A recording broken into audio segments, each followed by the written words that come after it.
तो hello friends, आज discuss करते हैं एसएसएम चैप्टर में टाइप्स ऑफ ऑसिलेशन। तो देखिए, तो पहला जो टाइप है हमारे पास वो है free oscillation. Oscillation of A particle with fundamental frequency under the influence of restoring force.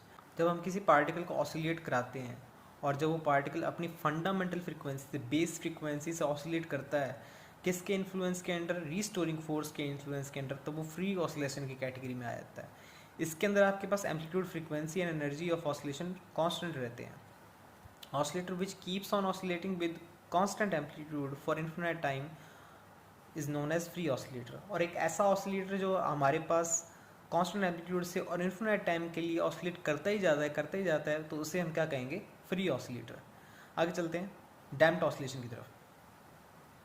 Means to से ये फ्री ऑसिलेशन का केस एक हाइपोथेटिकल केस है। डैम्प्ड ऑसिलेशन की तरफ चलते हैं। डैम्प्ड ऑसिलेशन क्या होते हैं आपके पास?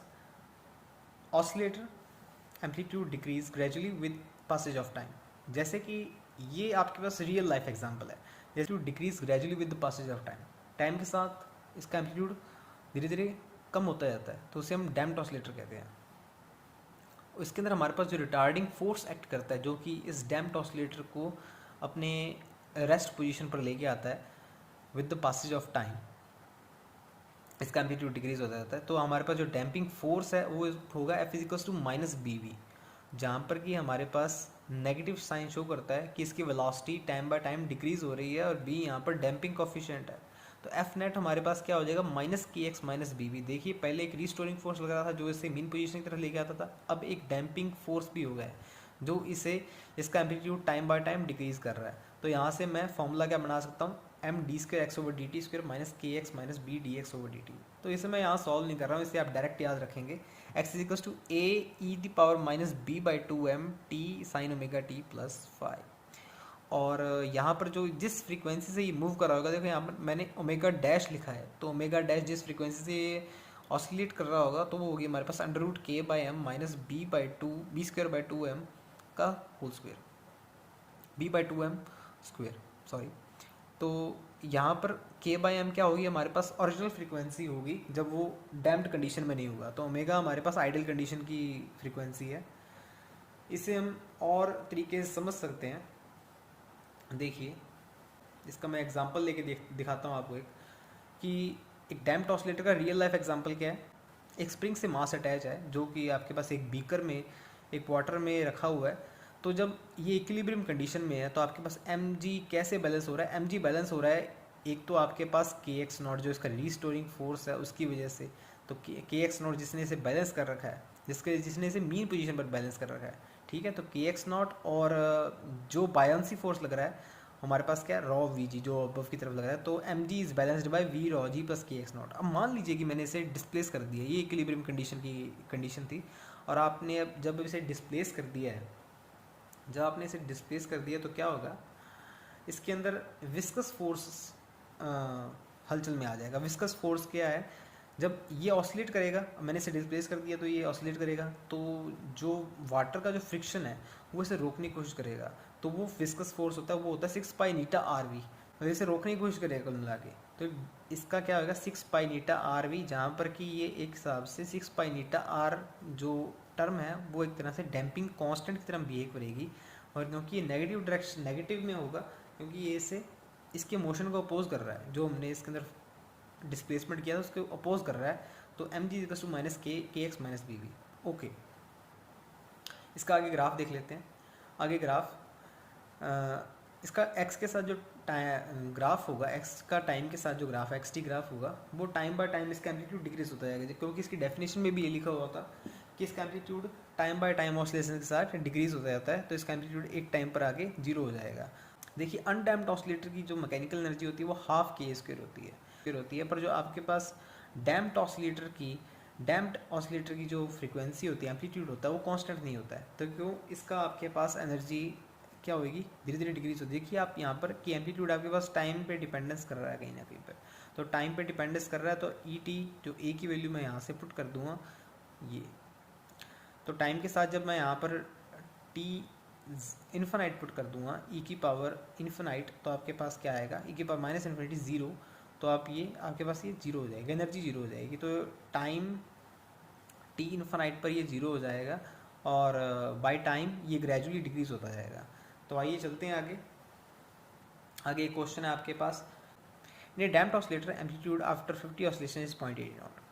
तो क्या कह रहा है कि आपके पास 50 ऑसिलेशंस के बाद जो एम्पलीट्यूड है वो 0.8 नॉट है, जहाँ पर कि ए नॉट इसका क्या है, इनिशियल एम्पलीट्यूड है। Then amplitude after 150 of oscillation, तो 150 ऑसिलेशंस के बाद एम्पलीट्यूड पूछ रहा है।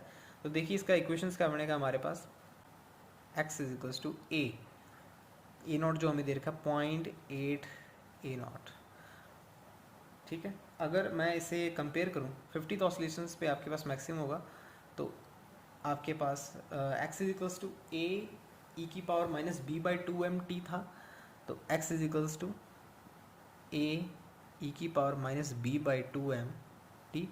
देखिए इसे मैं गामा ले रहा हूँ, ई की power minus gamma t plus a naught e की power minus B by 2m t आपके पास क्या है, 0.8 है। 0.8 है, तो हमें ये पूछ रहा है कि 150 ऑसिलेशन पे आपके पास एम्पलीट्यूड क्या होगा। एम्पलीट्यूड क्या होगा, तो हम x फाइंड आउट करेंगे इसके अंदर, जो x with time t, amplitude at time t 150 oscillation पे।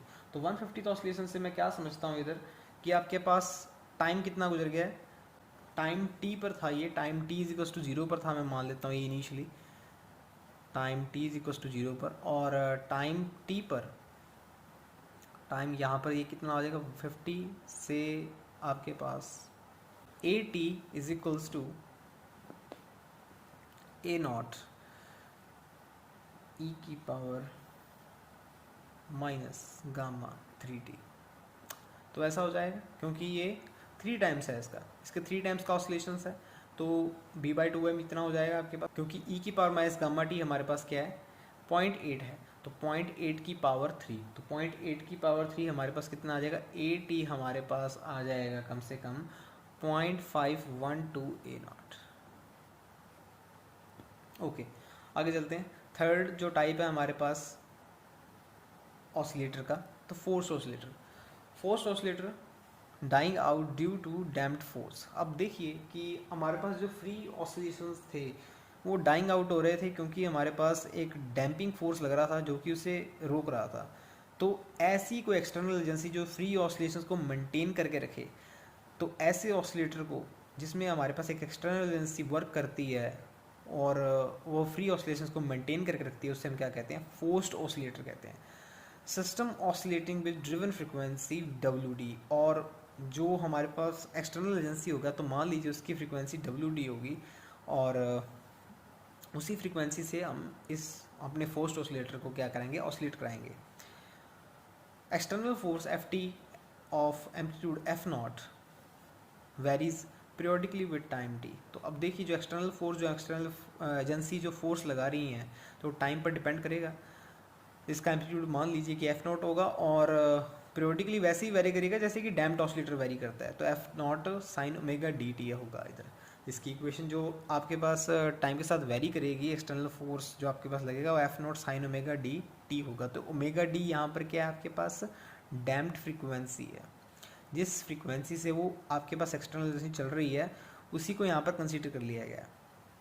तो नेट फोर्स जब मैं यहाँ देखने की कोशिश करूँ तो नेट फोर्स क्या होगा मेरे पास, नेट फोर्स होगा मेरे पास M80 माइनस के x minus B V plus F0 sine omega dt। हाँ जी, प्लस होगा इस बार क्योंकि ये एजेंसी इस बार इसको सपोर्ट कर रही है, इसके ऑसिलेशन को सपोर्ट कर रही है, फ्री ऑसिलेशन से सपोर्ट कर रही है, जहाँ पर कि माइनस के एक्स जो कि रीस्टोरिंग फोर्स था इसका कहीं ना कहीं कारण बन रहा था इसको मीन पोजीशन पे लाने के लिए, और माइनस बी जो कि हमारे पास एक फ्रिक्शनल फोर्स है इसके अंदर जो कि डैम्पिंग फोर्स है, इसको डैम्प्ड कर रहा है हर बार, इसका एम्पलीट्यूड डिक्रीज कर रहा है। तो ये सब चीज़ें कंपनसेट करने के लिए हमने एक्सटर्नल एजेंसी का यूज़ किया है, और थोड़ी सी रीअरेंजमेंट करने के बाद आपके पास ये बन जाएगा, और यहाँ से मैं एम्पलीट्यूड निकाल सकता हूँ x is equals to A dash sine omega D T plus 5, और ओमेगा डी यहाँ पर क्या है, frequency with which you are driving your oscillator.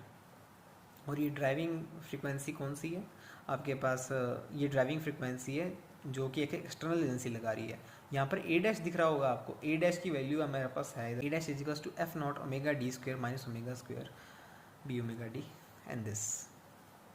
Okay, next चलते हैं हम लास्ट रेजोनेंस के ऊपर। रेजोनेंस, फॉर स्मॉल डैम्पिंग लीजिए कि एम्पलीट्यूड लार्ज है और हमारे पास डैम्पिंग फोर्स की फ्रीक्वेंसी जब nearly equal to natural frequency के इक्वल होगी तो उससे हम क्या कहेंगे, रेजोनेंस। उस टाइम हम कहेंगे रेजोनेंस मेंटेन हो रहा है। और देखिए अब मैं कह रहा हूँ कि इधर की damping force W D is equals to W होगा, W D is equals to W होगा।